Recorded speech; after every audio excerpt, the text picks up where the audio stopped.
Hi there, folks. Welcome back for another really quick episode of Short and Stout Guys. We are the Short and Stout Guys. I'm Terry. I'm Daniel. Hey, and happy Ghostbusters Day. Today we are celebrating the 41st anniversary of the original Ghostbusters movie. So the movie came out on June 8th, 1984. Been that long ago already. But anyway, we're just celebrating the day. I mean, it started out to be kind of a normal day for us. You and I went out early this morning, did a little grocery shopping, and we can show you a little clip of that. Not a huge deal, but it was a Ghostbusters kind of a shopping experience for us. We had 5 things on our list. As you can see in the video, we needed to get some marshmallows. We wanted to get some Crunch bars. We wanted to get ourselves some Twinkies, and then we also did need to get some eggs because we were running a little bit low on eggs. We wanted to make sure, that the eggs were not the kind that we're going to pop open and cook on the counter kind of thing. So we did check those out, as you can maybe eventually see in the video here. But anyway, I made some folks smile, gave out some Ghostbusters iron-on patches and things like that. So it was a really nice time at the grocery store. Anyway, then a little bit later in the day, we did hear that there was an internet rumor going around, and several other YouTubers had mentioned that there's a theory going on that maybe something to do with the current rock and roller coaster maybe changing into a Ghostbusters themed roller coaster. And we were, what's going on there? So we rushed to the park, right?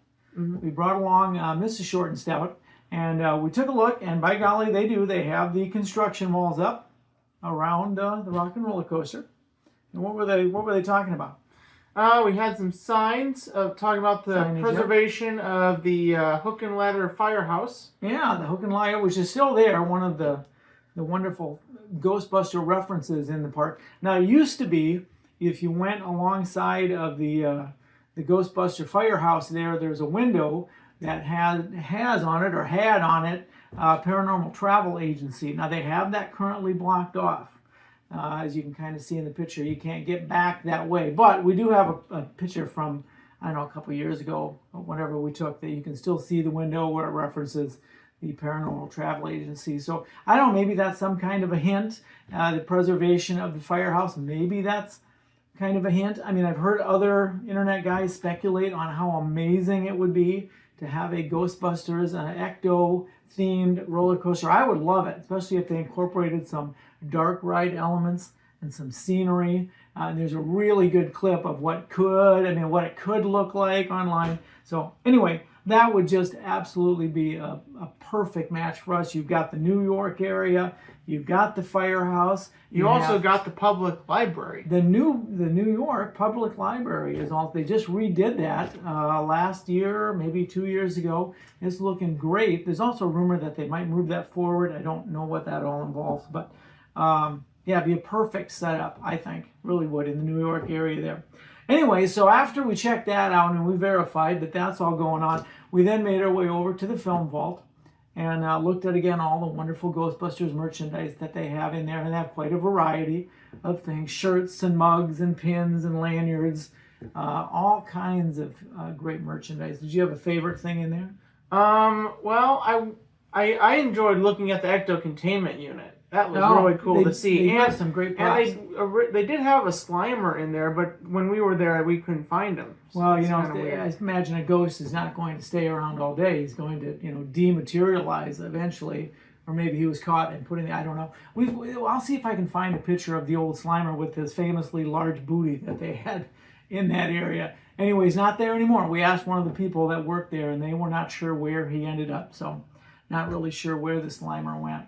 But anyway, yeah, we kind of missed seeing that. But lots and lots of cool stuff to look at. I do have kind of a tie-in. They have next to the Ecto containment unit, and by the way, we have our own Ecto containment unit here at the Short and Stout headquarters. Maybe I can throw a real quick clip of that up on the screen. But next to the Ecto containment unit, they have one of the proton packs that they used either in the house a few years back when they did a Ghostbusters house, or they used it in decoration for when they had a Ghostbusters themed tribute store.